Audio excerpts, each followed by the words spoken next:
I've experienced this firsthand, and I see time and time again, whether it's friends, colleagues, clients, experiencing this. And I feel that there's a real misconception that as a woman, if you want to reach that level in your career, and I see so many women that are absolutely amazing at what they do. They're getting the promotions. They don't need any help to do that because they're insanely skilled, talented, and hardworking.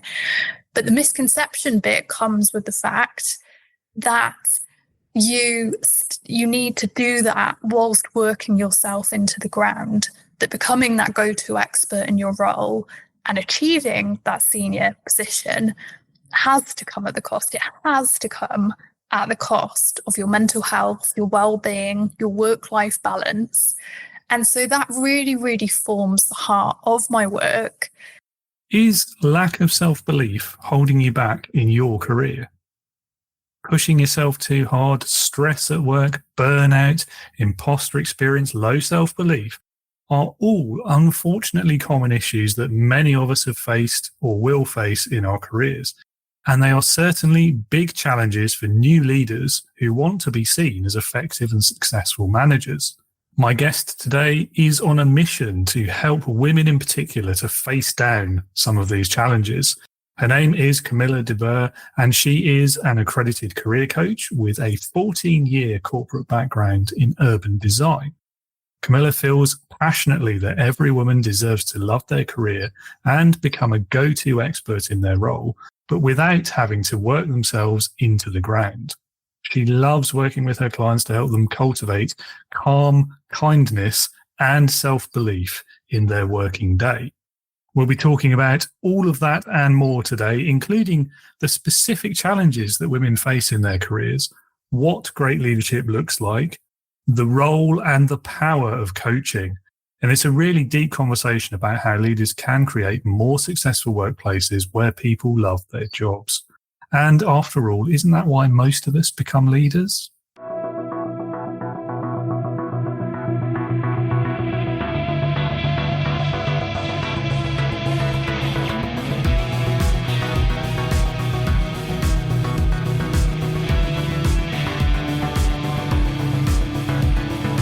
Welcome to the Leading with Integrity podcast.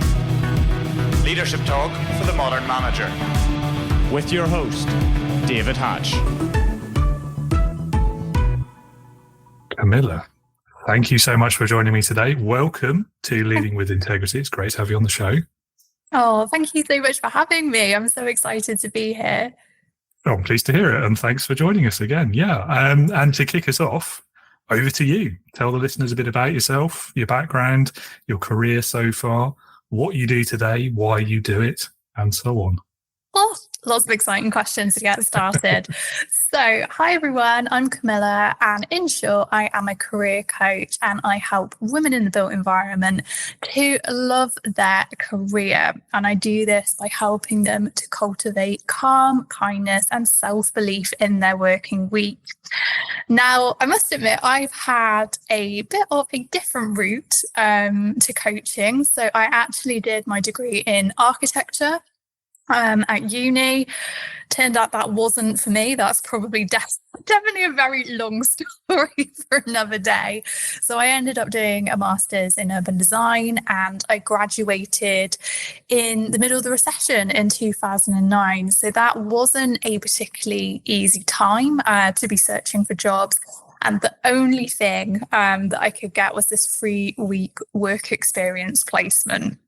So I started this work experience placement determined to basically never leave, and that pretty much worked. And I stayed there for 14 years. So I'll chalk that one up as a win. And really, I think having graduated in the recession and it being so tough to find a job, it gave me that drive. And I knew that I did love what I did at the time in terms of working as an urban designer.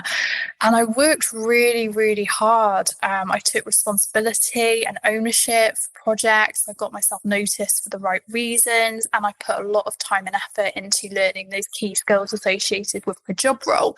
And so by the time that I got to 27, I'd bagged a position as an associate. So I was one of the youngest associates to ever be promoted to that position in the company. And on paper, technically, I had this amazing job and my dream salary. I did incredible things. The day-to-day was never the same. I was even being taken on private jets by clients to say thank you for all of my hard work, went to some incredible sporting events. There was so much to be grateful for. And when I got to that time, I thought, right, I'm going to continue to put my foot on the gas, and I want to become a director by the time I'm 30. That's what I really, really want to focus on. But the only problem with all of this was that I had been ignoring some serious, serious red flags. And even on my journey to associate, I had put a lot of pressure on myself to get there. I wasn't very nice to myself. I had this real pressure in my head that I needed to be perfect. I worked crazy hours. I traveled around the country when I needed to. I lived out of hotel rooms. And so I made sacrifices in terms of relationships, times with friends, times with family. And there was this sort of what I would describe as this melting pot of pressure. And so I pursued that path to directorship, having ignored these red flags. And the real summary of what happened was that my mental health just said no. And I ended up in a really, really dark place in terms of my mental health, in terms of my well-being. I was definitely incredibly burnt out. And I had a really, really tough day. I had a conversation with our HR department, just an informal one, about that route to directorship. And I realised that I was really, really struggling. But I also, at that point, really, really didn't know the support that I needed to put in place for myself to really, really take myself out of this hole. And at the time, mentoring was a bit of a thing. Coaching definitely wasn't a thing. And I worked in a very male-dominated industry. There were a lack of female role models, especially female role models that were at directorship or partner level. And I just couldn't find that support. And it led me to a very difficult journey. And to sort of put that in context, that journey was about 7 years of where I had to come to terms with the fact that pursuing a directorship position was not in the interests of my mental health and my happiness. And if I kept placing that focus on climbing the career ladder, instead of really looking at how I could love my career, I was going to end up in an even worse place. And potentially just be at the point of just being completely signed off. I was in a really, really dark place. So I went on that journey, and I spent a lot of time thinking about what I had loved in my career, and a lot of that was supporting and mentoring female colleagues. And I found out about coaching, and I thought, I'll give this a go. I'd also realised that I'd become way too comfortable with my skill set over the years, and I hadn't really ventured into any personal or professional development. So I thought, I'm going to take a leap. I'm going to put myself on a coaching course. And do you know what? As soon as I started it, I absolutely loved it, and I never looked back. So I trained to become a coach. I set up my business and I worked part-time. And then in autumn last year, I took the leap and I went full-time. Wow. Okay. So a few questions to follow on from that. Yes. The built environment, what does that mean? That's a great question. So in terms of what I define as the built environment, so it's women in design roles, or anyone in design roles for that matter. So something like architecture, urban design, landscape architecture and landscape design. It could range anywhere through to town planning. It could range from anywhere to the construction and the development side of things. So house builders, engineers, construction workers. So that's how I would define the built environment. Always like to get into the terminology from different industries and make sure we understand it all. An unfortunately familiar story as well when it comes to the burnout and that sort of thing. Did you find, I mean, it's certainly something I noticed, which for me was a big kind of red flag, warning sign, wake up call, whatever you like, that I was going through burnout, was the fact that even when you weren't at work, all you talked about was work. That for me was that kind of moment of realization of, hang on, like nobody wants to hear me complain about work all the time every time I see them. And yet I still keep doing that and I can't seem to stop doing that.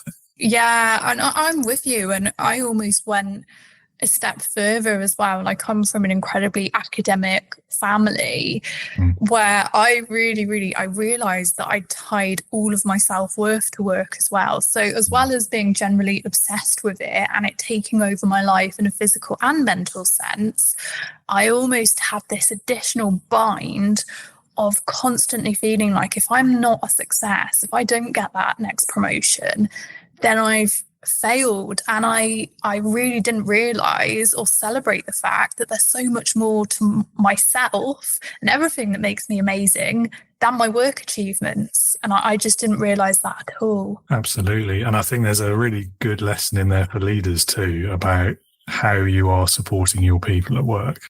And part of that has to be about the whole person and not letting them just make work their identity. While managers, bosses might see that as a positive of like, yeah, I want them to be all about work because then I'm getting the most out of them. They're working hard all the time.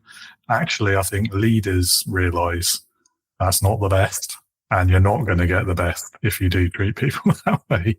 Yeah. Maybe that's a bit modern. I don't know.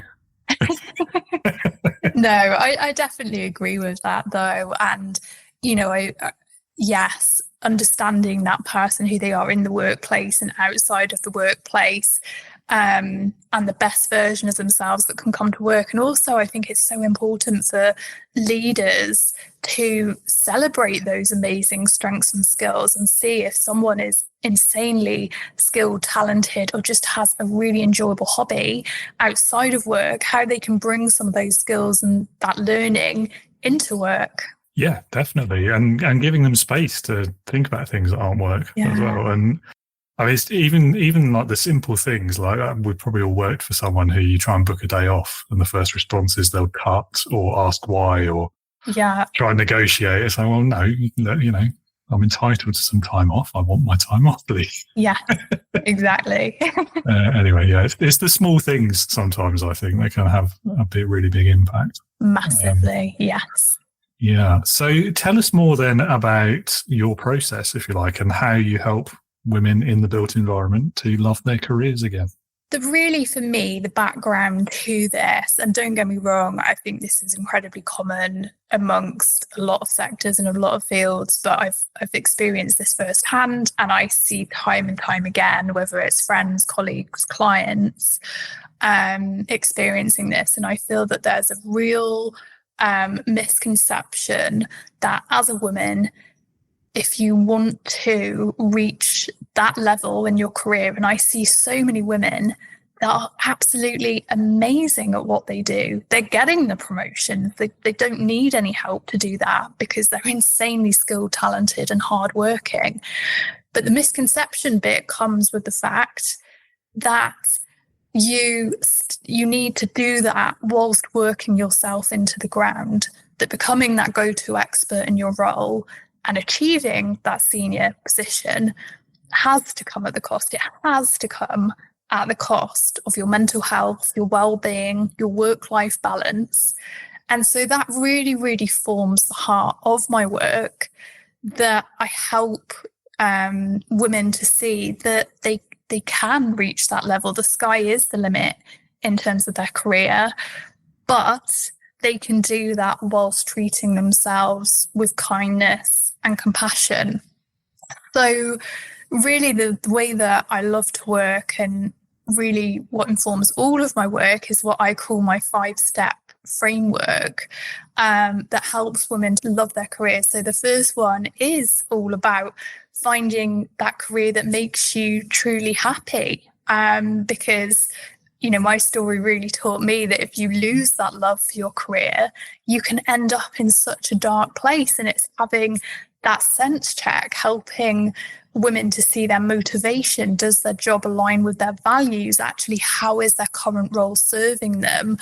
Or we're also very good at sort of sitting on those little niggling suspicions where we are waking up for work knowing that our job isn't quite right. And we do have that little dream in our head that goes, oh, I wish I could do this.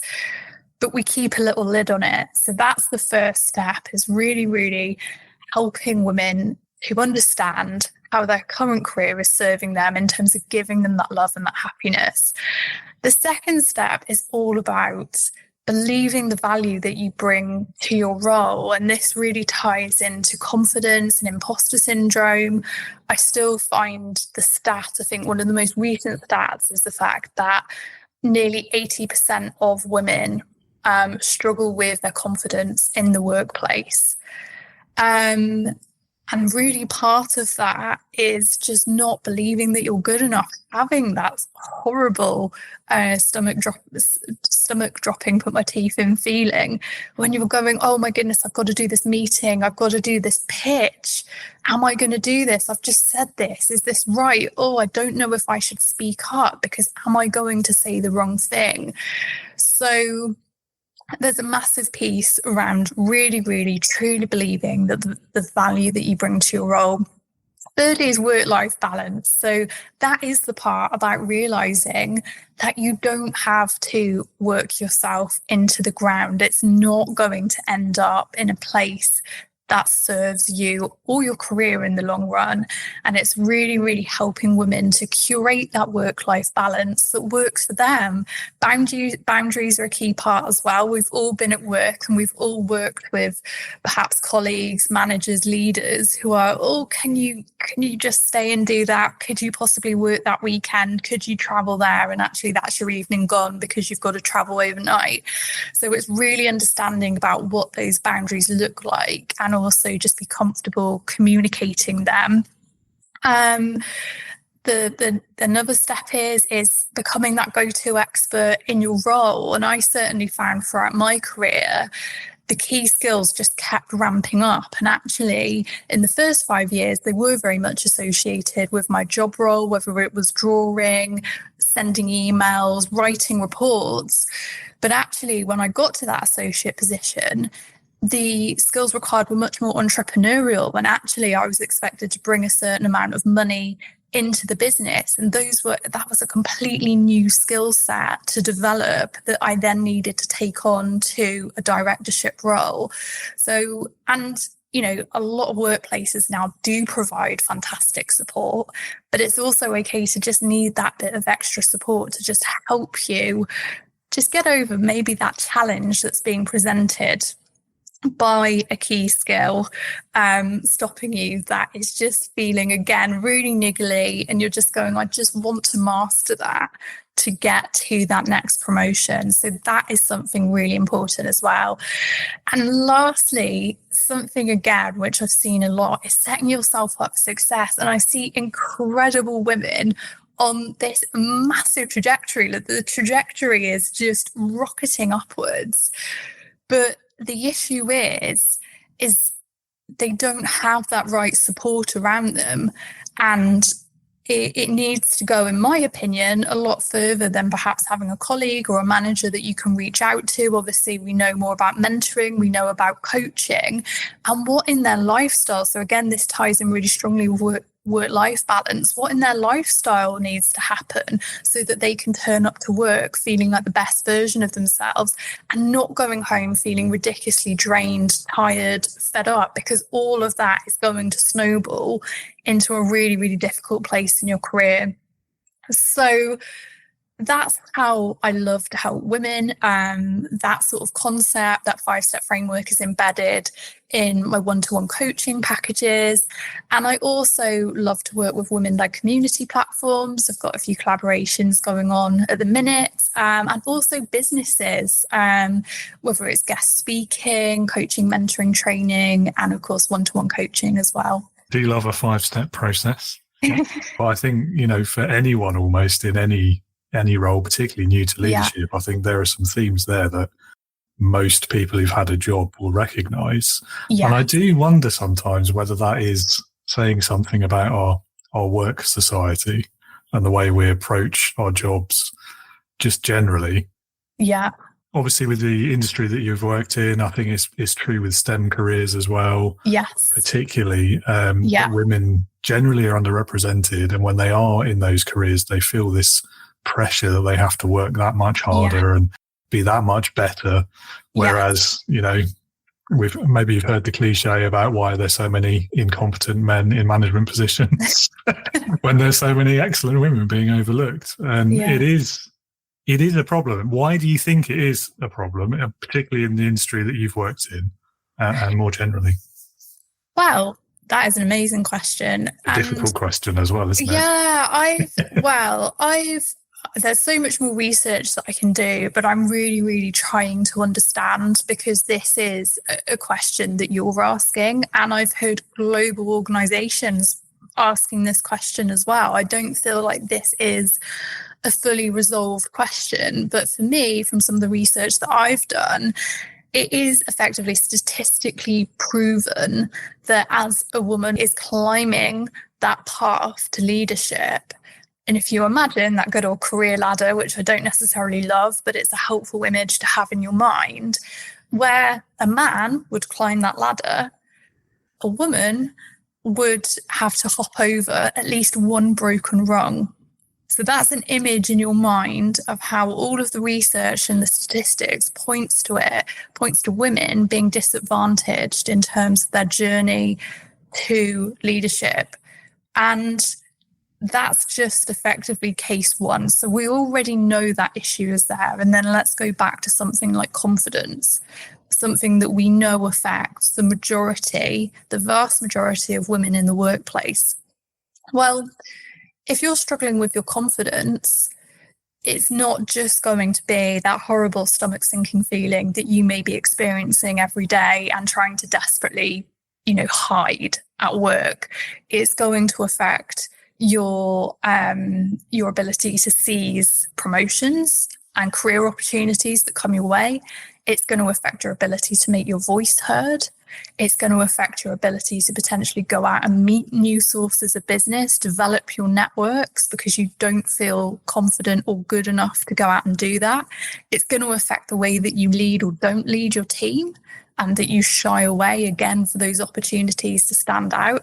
And you're not going to talk about your amazing strengths and skills. You may not even realize that they're there because you're in that place where your mind isn't focused on celebrating the positive. You're constantly looking inward and realizing what's negative. So when we think about just those issues associated with confidence, and then the statistics that support how much more difficult it is for women to progress to leadership roles or even management roles, middle-level management roles, you can see instantly that it's so, so difficult and it's so, so challenging.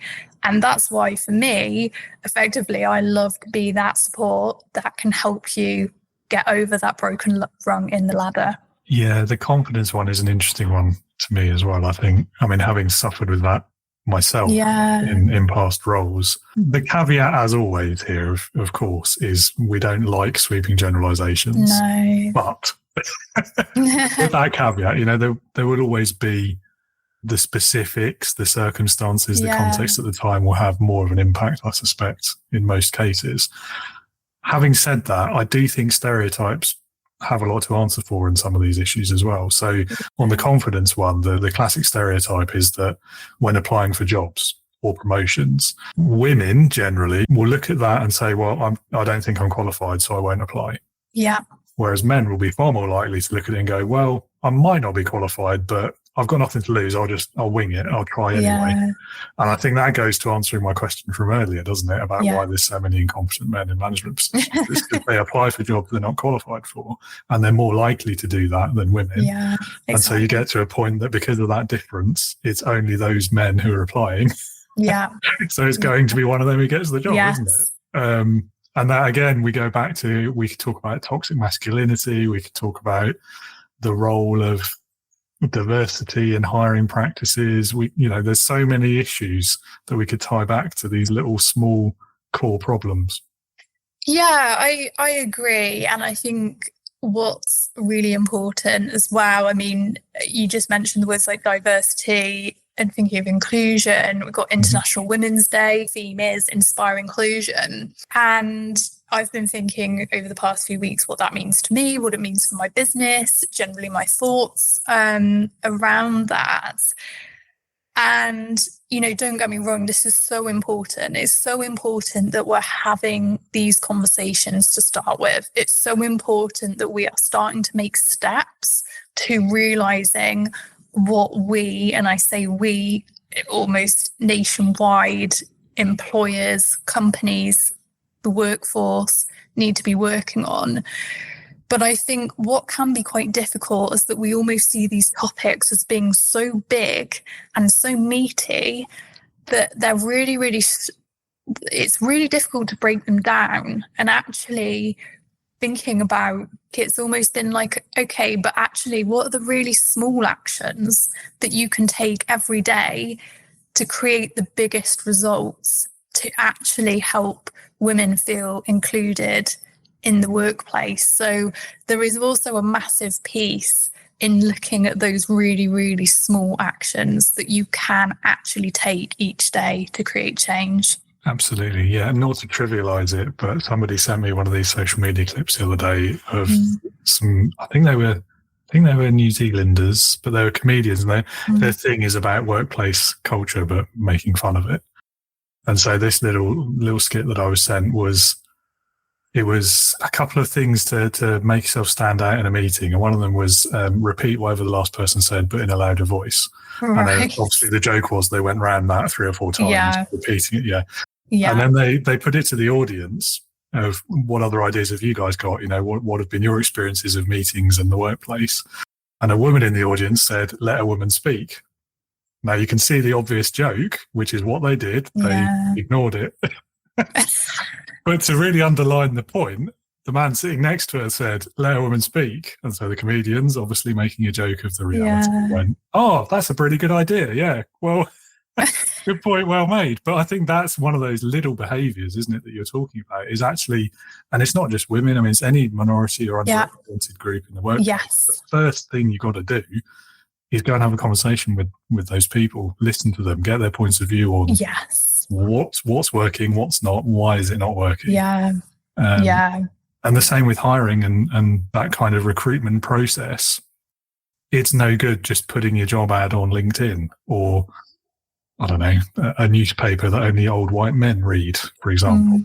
Right? If you're serious about diversity, you'll go and advertise, you'll go and seek candidates in the places where those groups are, not where your existing demographic lives and spends all of their time.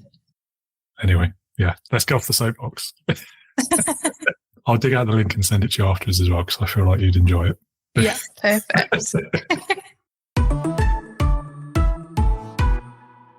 There's a big topic there, and I don't want to trivialize it or not give it enough time. However, I am conscious that we've only got an hour or so for an episode. So 2 other topics that you've mentioned already that I'd like to touch on. I think one of them has been heavily implied, and that's introversion. So being an introvert and being a leader, those are 2 things that many people would never put together. Certainly not in the same sentence, except to say introverts can't be good leaders, for example. Yeah. Which I massively disagree with. Why do you think that is quite a limiting point of view when we're looking at leadership in particular? Well, it's definitely it's another misconception, isn't it? And a lot of us, I feel like, during the journey of our career, especially, I mean, what am I, 15 years typically into a career now? 15 years ago, I think it's fair to say things were quite different to how they are now in terms of workplace culture and how we saw leaders and our perception of good leaders.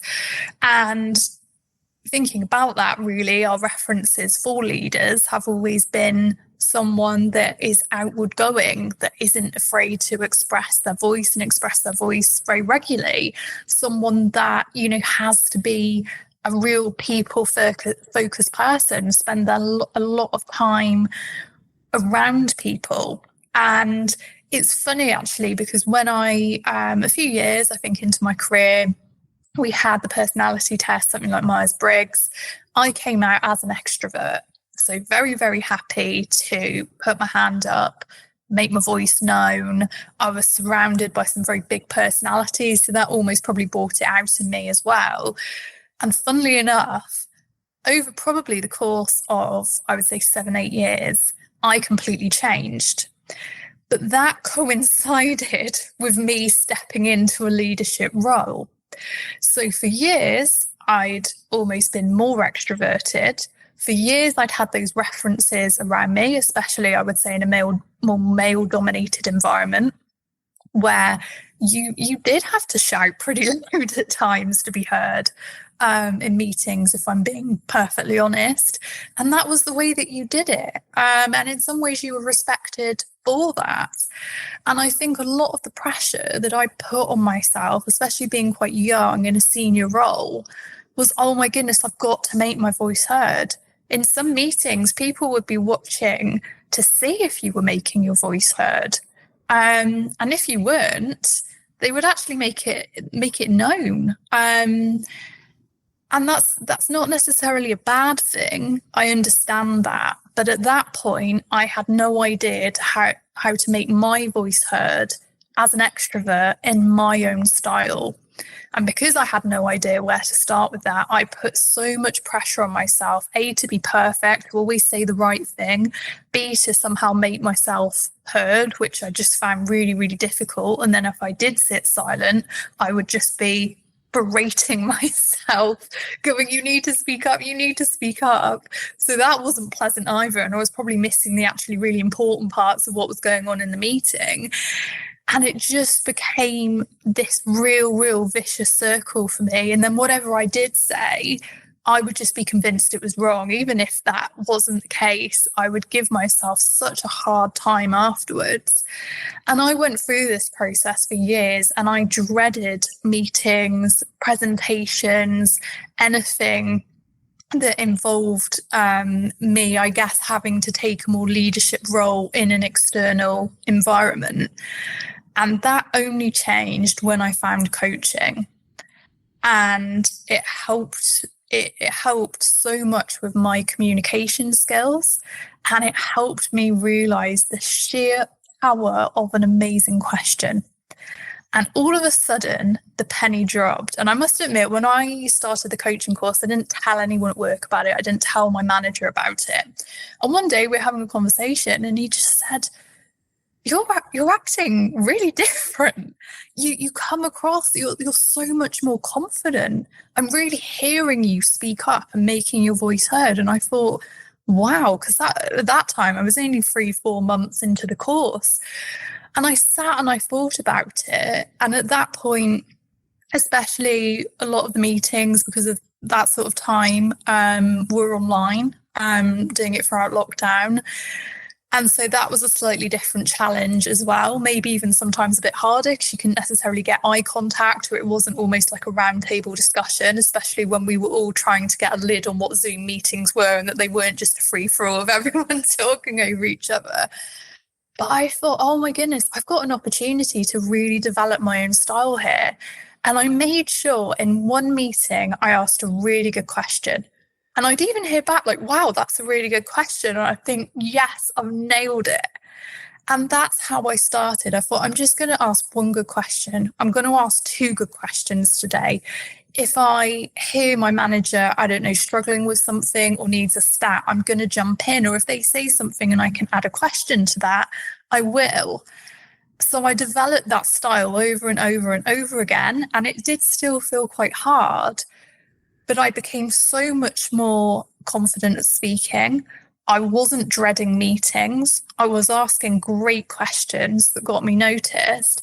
And in my final appraisal, before I handed my notice in and went full time, my manager said to me, "You are now at a leadership level." And that is probably the proudest thing in terms of my previous corporate career I've ever achieved, because I'd become a leader, I'd found my style, and I'm a proud extrovert. There's a lot of interesting elements in that story, I have to say. I think one of them, when it comes to sort of introversion and extroversion and ambiversion, and sorry, Tom, if you're listening, I can't remember all the phrases. I think context has an impact.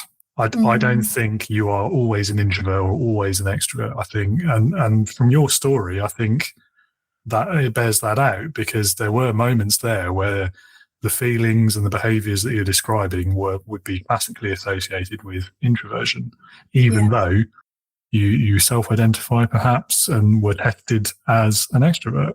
And that is interesting to me, because I think there's lessons in terms of an organisational culture that almost suppresses the extroverts to the point that they don't feel able to speak up.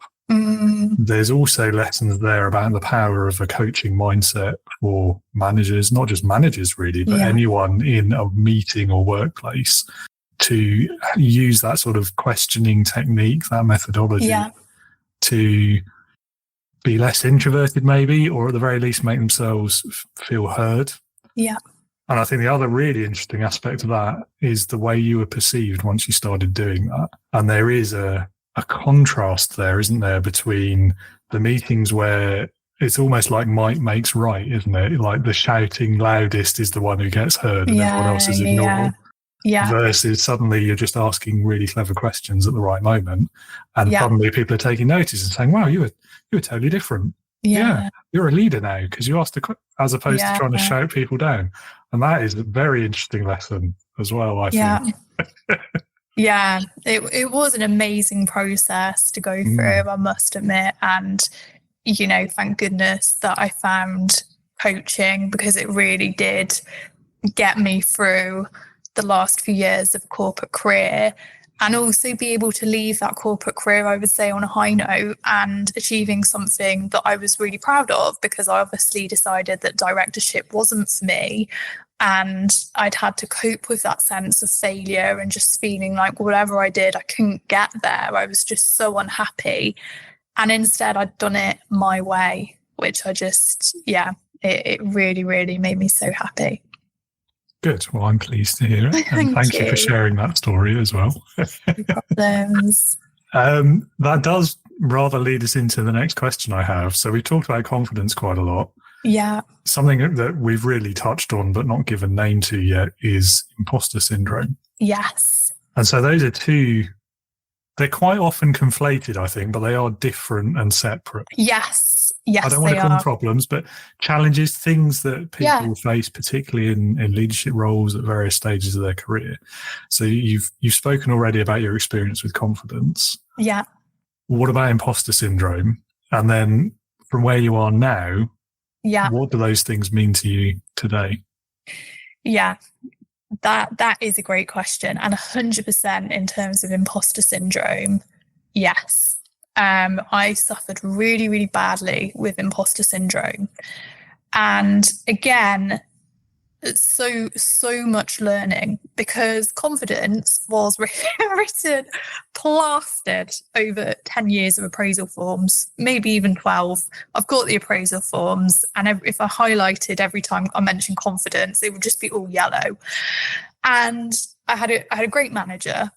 And, you know, we'd almost sort of sit there and all have a laugh or have a little shrug about it. And it would always be like confidence, confidence, confidence.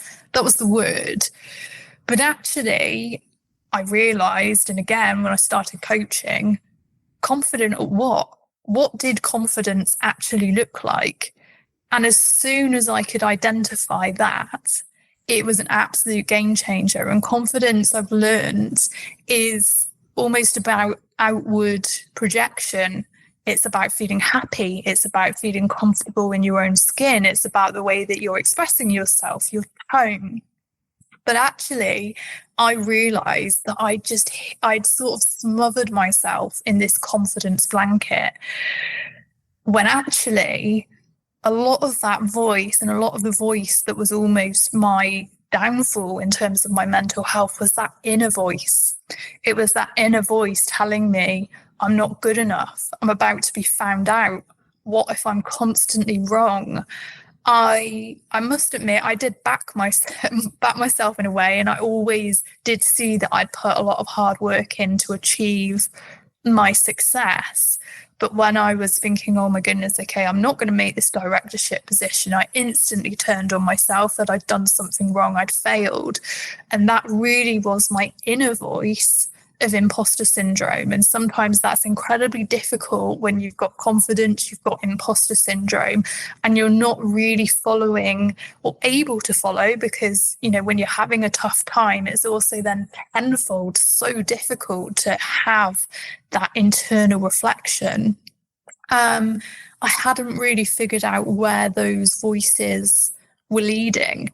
And I always felt incredibly conflicted sometimes, because I could go in and I could look very happy and that I was having a great time. If I went to networking events, I would present myself incredibly well.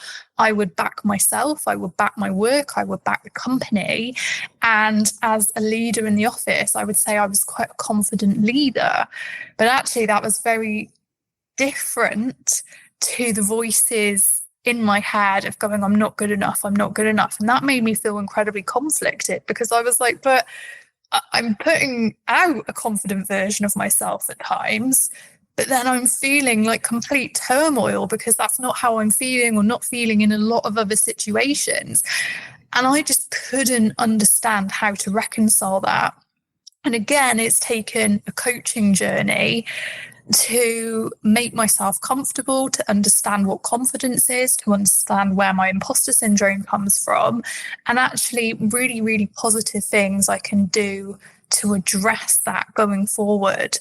And I don't know whether it's me, I don't know whether it's society, I don't know whether it's a misconception, but I think we can have a lot of thoughts in our head that go, oh, there's a sort of a one-size-fits-all solution. There's a one-time fix.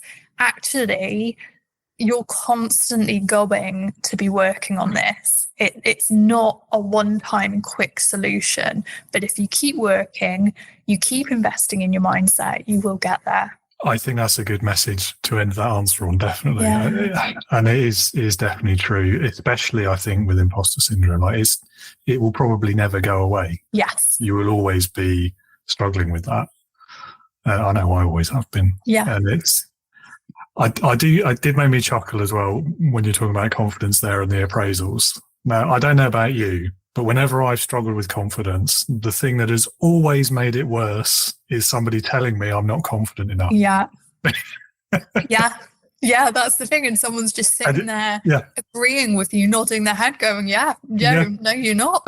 And you just, or worse, telling you are when you didn't realise that, and it's almost one of those things sometimes where you feel like, am I being sabotaged here? Like, are they trying to knock my confidence on purpose? Yeah. And then that feeds into your imposter syndrome as well, and just becomes a vicious circle. What's quite important, though, in separating those two concepts is that they're not always connected, because exactly as you've described in your story, a very outwardly confident person can quite often be suffering the worst with imposter syndrome. Yes.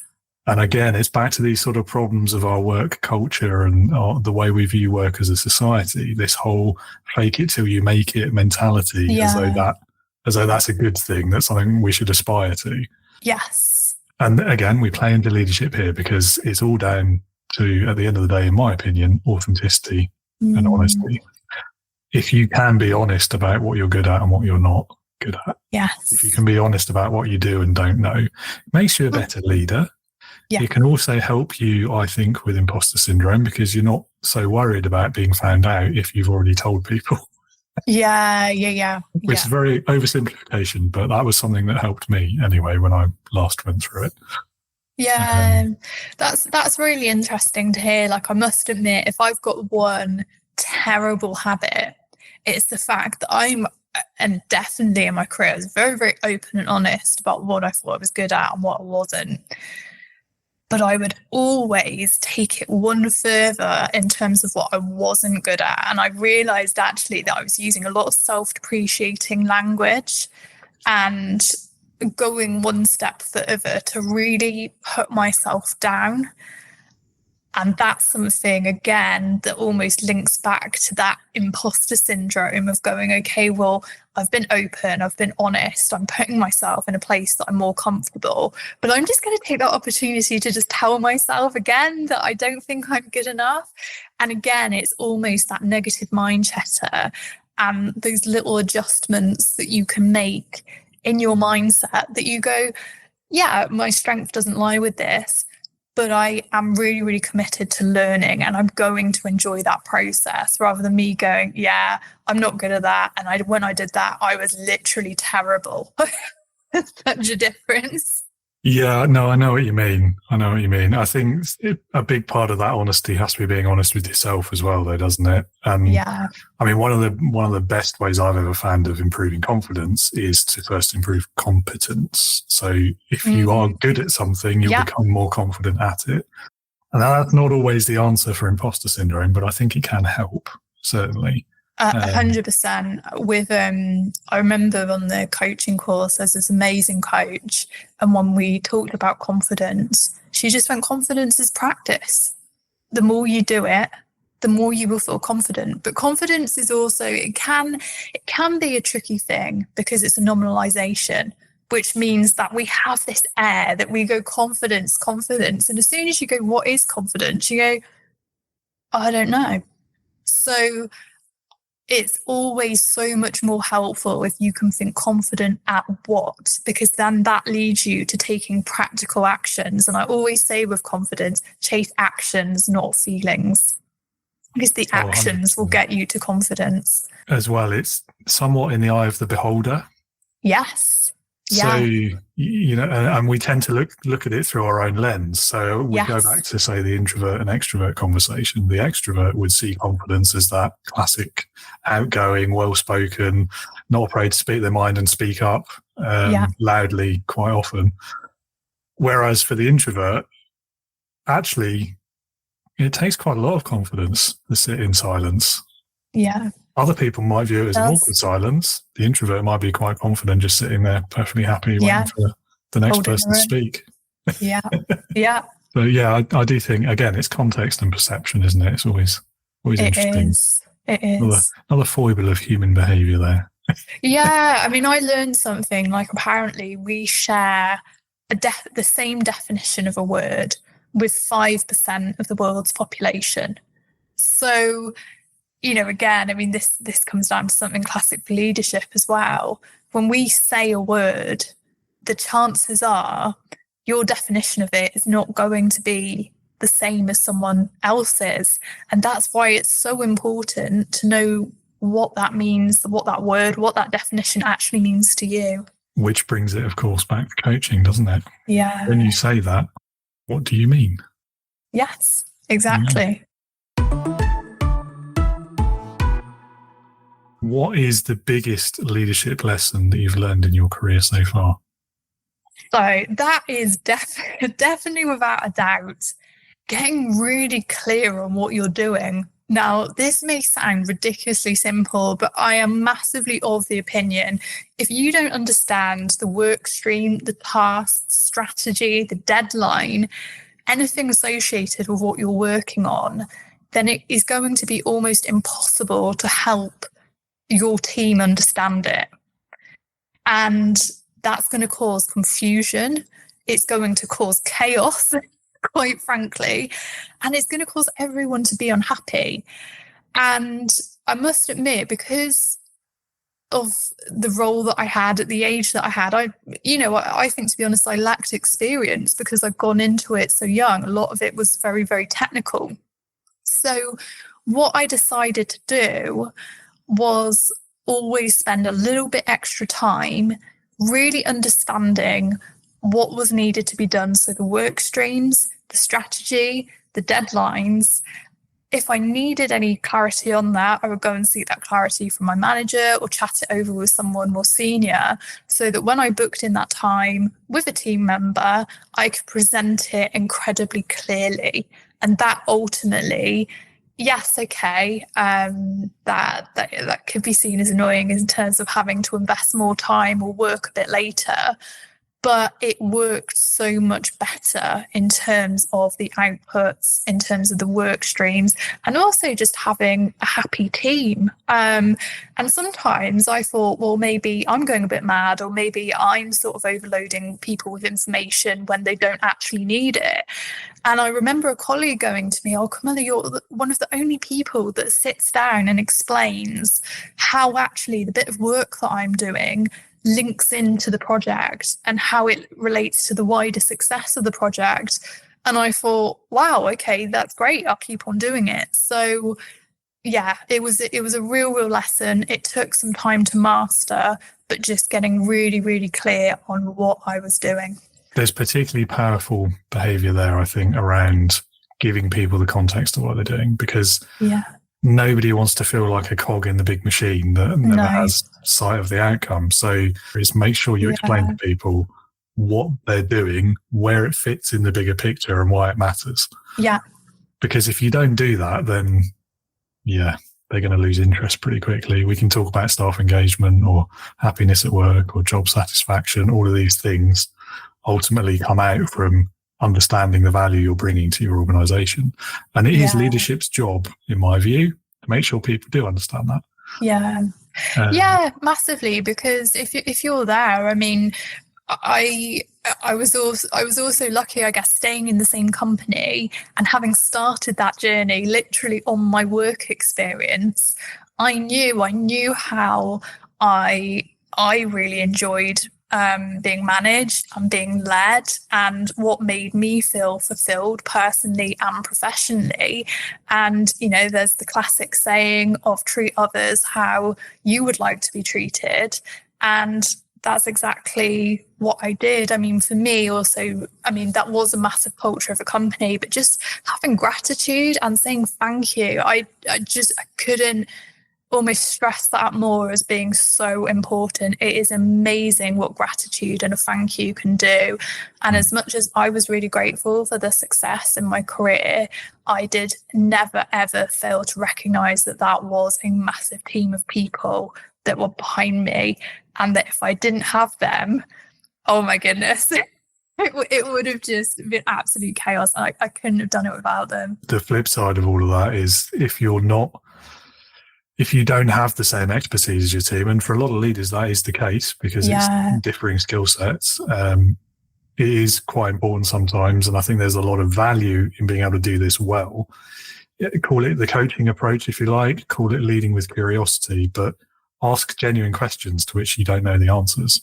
Yes. Like we're not lawyers on TV legal dramas all the time. Like that whole saying about never ask a question if you don't already know the answer does not apply to leadership, in my opinion, and nor should it. I think there is a lot to be said there for building that rapport with your team, building up engagement, making them feel valued, making them feel heard and listened to. Like if you ask a question, you've automatically got to listen to the answer then, haven't you? So I think there's a lot to be said for that. And I've done that myself, having been in that position, not because I was a particularly clever leader at the time, just because I was in no way as qualified or intelligent as the people I was managing. And so there were times where I was just like, guys, I don't understand this. Can someone explain it, please? Yeah. And that's it. And that is the beauty of just going, actually, I don't have to have this all covered. You're working with people that are, you know, specialists in their own disciplines. I worked with a technical drawing team. Yes, okay, I understood the ins and outs of CAD to be able to get myself there. But there's absolute beauty in going, okay, well, this is what we need to do. How do you think that we can get there? And it may not be the way you would have done it. Yeah. That's fine. Yeah. Sometimes that's good because they might have a better way of doing it. Oh, yes. A lot of the time. Exactly, yeah. But if you don't ask, you'll never know. No, you don't know. Yeah, I do quite like as well, you know, treat others how you want to be treated. I think I prefer treat others how they want to be treated. Yeah. Because that means you've got to have the conversation and find out how they want to be treated. Yeah, so true. I think a lot of it comes to reflect like being authentic with your values and aligning your behavior, and also just accepting that others have their own values, and, you know, really encouraging them to feel like they can be open and be themselves. That's a massive part of, you know, people being happy at work, is that they don't feel like they're having to come to work pretending to be someone else, or fitting into a corporate mold, or having to come with all the right answers, or be 1,000,000% efficient. It's just the fact that you can come to work just being you. That's one of the biggest mistakes that a leader can make, actually, is just relying on that assumption, isn't it? So whether it be, you know, I assume because I communicate best verbally that everyone in my team will as well, therefore I'm only going to discuss important information verbally. I'll never email it because I don't like that. It's too impersonal. And there's an assumption there. You know, half of your team might prefer written communication so they can refer back to it later, and they don't have the pressure to remember everything. For example. So leads into the next question, really, which is, what do you think is the most common mistake that leaders will make? I would say not listening. Like, for me, listening is the key to so many amazing things, because if you are listening, you are giving someone that respect, you are giving them that space for them to express their thoughts, express their opinions, and make their voice heard. We know that then that nurtures confidence, and we know that that nurtures someone just feeling happy that they can go. And, you know, a lot of conversations, and obviously almost basically growing up at my job, I had a lot of conversations with my manager with like personal things that were going on in my life as well. And so the ability for that person to be listening when maybe you are having, I don't know, a very work-focused meeting, gives you real confidence that actually if you've got a problem in your personal life that is inevitably more personal, that you can also go to them and share that problem as well. It is so, so key in just building trust. And also when you listen, like you were saying earlier, you can give those great quality answers, and you can understand what someone actually really, really needs. So it's not about what you think they need, it's about what that person does really need. Oh, absolutely agree there. And it's so fundamental as well to just the simple, in inverted commas, the relatively simple process of just getting someone to care about their job and do their best effort. Because, you know, I'm sure everyone has had at least one job like that in their career, where it's just do as you're told, don't ask questions. Those are the jobs you care the least about, you work the least hard at. You're probably quiet quitting, to use the current popular phrase. And there's a huge lesson in there for leaders. If that's the way you treat people, that's what you'll get back. It's a very reciprocal thing. It's not complicated. It's not difficult to understand. You know, the majority of the time, if you're putting out a certain behaviour, it will be mirrored. Absolutely. It's that old truism, isn't it? You know, you get out of it what you put in. So okay, changing tack then.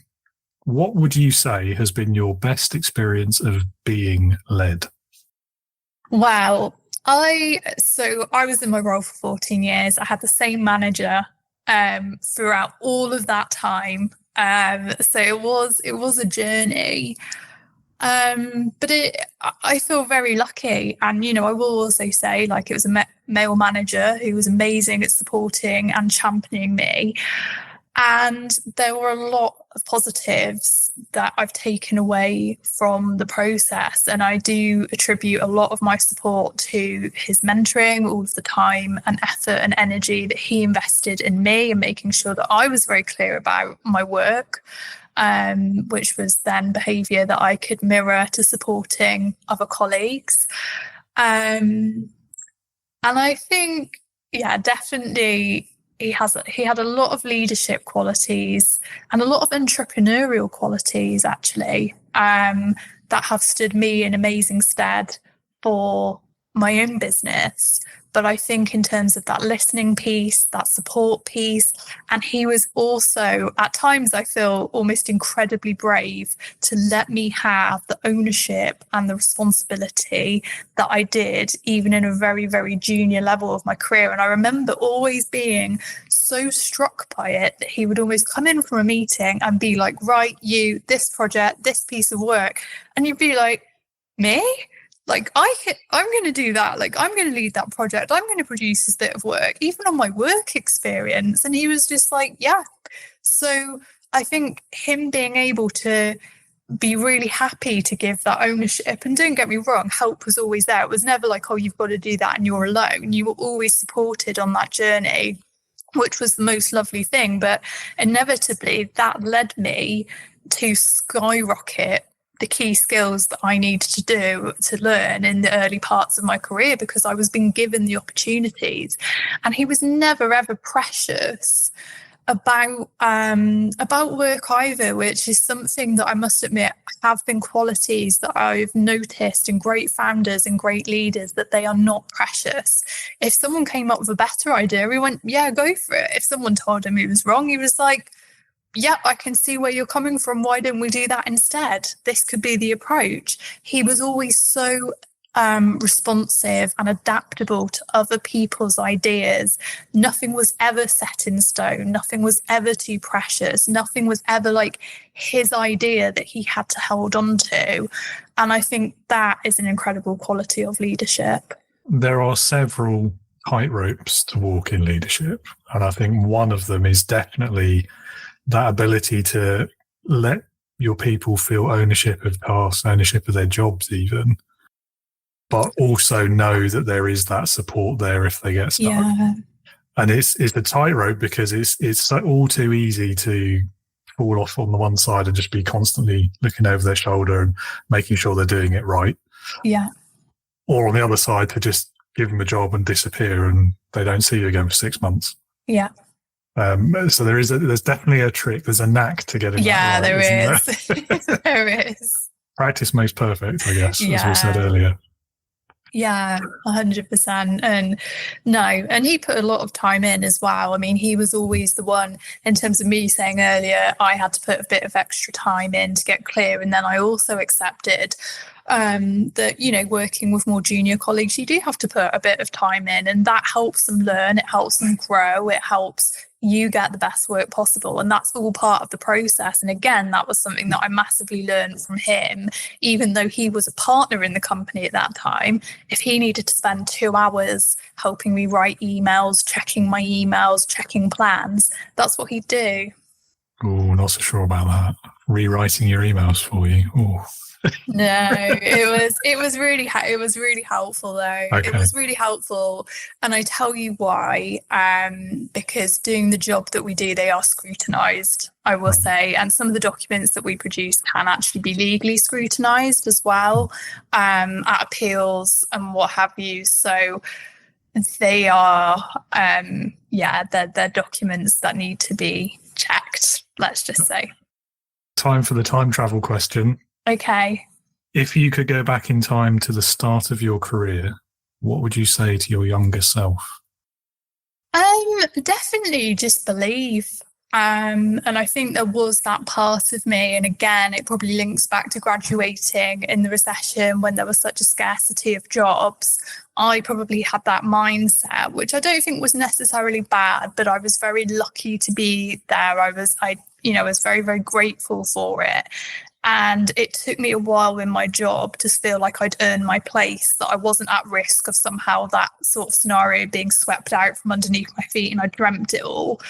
And actually, I probably didn't believe in myself that actually I'd earned that. I'd worked really, really hard to go from a work experience placement to getting a permanent job in that company.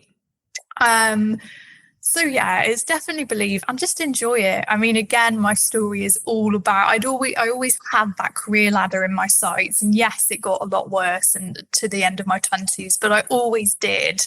So I think also just enjoy being the level that you are, enjoy going to work day to day, enjoy coming home. So that's definitely what I'd tell my younger self. There's a lot to be said in there for stopping to smell the coffee, I would say. I think the actual cliche is the roses, but that's something that we're in our younger lives are really very good at, isn't it? Is appreciating what you have and not focusing on the future quite so much. But I do find it as well quite an interesting statistic there about, because I've as well graduated very near to the recession and entered the world of work after a year of job searching and training, and then stayed in a job for what is these days a very long time. It was over a decade for me. And I'd never really put those two things together before. Of course I did. It's because at the beginning I was thankful for any job and I was worried I might lose it. So that makes sense now. It's amazing. It took me a long time to figure out, but all of a sudden I just had one of those light bulb moments of yes, that is why. And it gave me a lot of loyalty, which wasn't a bad thing. And I had a really good experience at that company. But I think there were times where I could have done something different, or I could have explored my options. But that loyalty overrode, I think, that logic. Yes, for me, I would say there were times when I should have definitely gone and done something else and didn't. But anyway, lessons learned, so it wasn't wasted. I wonder then, because obviously, I mean, in most industries, particularly the tech-driven ones these days, it's not unusual to be changing job every year, but certainly every couple of years. And I wonder with the economic times we've just been through, whether that's about to flip back the other way again. Be interesting, won't it? Yeah, it's definitely a very interesting and tough climate at the minute. You know, I get a lot of DMs on LinkedIn from women in the industry trying to find new jobs. It's not easy.